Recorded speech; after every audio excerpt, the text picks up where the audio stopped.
എന്റെ നമ്പരായി. എനിക്കുള്ളത് മേടിച്ചിട്ട് വരാം. മലയാളം സോഷ്യൽ മീഡിയയിൽ നോക്കിയപ്പോൾ മറ്റൊരു മനുഷ്യമൃഗത്തിനെ ഞാൻ കണ്ടു. പേര് സീക്രട്ട് ഏജന്റ്.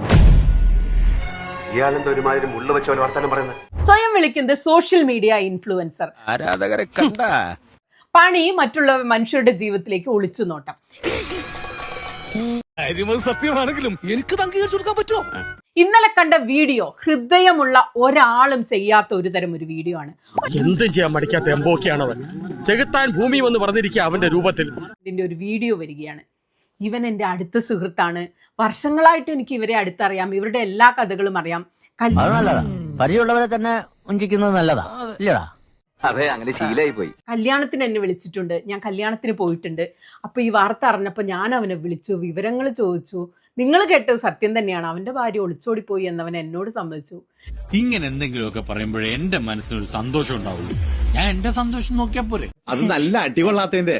പിന്നെ എന്റെ ജോലി വീഡിയോ ചെയ്യലാണല്ലോ. അതുകൊണ്ട് ഞാൻ ഈ വീഡിയോയിൽ വന്ന അക്കാര്യങ്ങൾ നിങ്ങളോട് പറയുന്നു എന്ന് പറയുന്ന ഒരു വൃത്തികെട്ട വീഡിയോ. കുട്ടിക്കാലത്ത് വായിച്ച ഫെയറി ടെയിലിൽ പോലും ഇങ്ങനെ ഒരു തട്ടിപ്പ് കേട്ടിട്ടില്ല. ഇതൊക്കെ ആരുടെ ലൈഫിൽ എപ്പോൾ വേണേൽ സംഭവിക്കാവുന്ന വിഷയങ്ങളാണ്. അഖിൽ NRDയുടെ സീന് നിങ്ങൾ എല്ലാവരും അറിഞ്ഞു കാണും.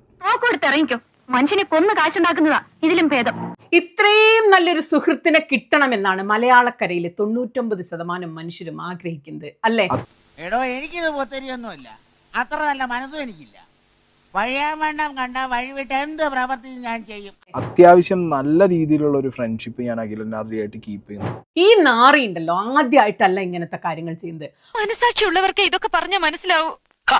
ഇല്ലടി, എന്റെ മനസ്സിന്റെ സ്ഥാനത്ത് മയിൽക്കുറ്റിയാ ഞാനതൊക്കെ സഹിച്ചു. കണ്ടന്റ് ക്രിയേറ്റർമാർക്ക് എന്ത് പ്രശ്നം വന്നാലും അത് എത്ര വ്യക്തിപരമാണെങ്കിലും ഈ മനുഷ്യമൃഗം അവരെ വിളിക്കും. വ്യക്തിബന്ധം എന്ന് സ്ഥാപിച്ച് ഫുൾ വിവരങ്ങൾ ചോർത്തിയെടുക്കും. എന്നിട്ട് ഒരു ഒളുപ്പമില്ലാതെ അത് സോഷ്യൽ മീഡിയയിൽ വന്ന് കണ്ടന്റായി വിളമ്പും. കണ്ടാ കേട്ടാ, ഞാൻ പറഞ്ഞപ്പോ നിങ്ങൾ വിശ്വസിച്ചില്ലല്ല. ഞാൻ വെറും ഒരു ഡ്രൈവർ ആയിപ്പോയില്ലേ? വിവരവും വിദ്യാഭ്യാസം ഉള്ളവർ പറഞ്ഞത് മനസ്സിലാക്കണം. മനസ്സിലായ? ഇവിടെ താനൊക്കെ ഈ ഭൂമിക്ക് ആവശ്യമില്ലാത്തൊരു ഭാരമാണ്. 80 kilos. തൊപ്പിയുടെ ഓരോ വിഷയം ഉണ്ടാവുമ്പോൾ തൊപ്പിയെ വിളിക്കും, അവരുടെ സുഹൃത്തുക്കളെ വിളിക്കും, എല്ലാ വിവരങ്ങളും ചോർത്തും വീഡിയോ ചെയ്യും, തൊപ്പിയെ തള്ളിപ്പറയും. അല്ല, അത് പിന്നെ മനുഷ്യനുണ്ടായിരിക്കേണ്ട ഏറ്റവും വലിയ ഗുണം എന്താണെന്നറിയോ? അന്തസ്. അത് നിങ്ങൾക്കില്ല.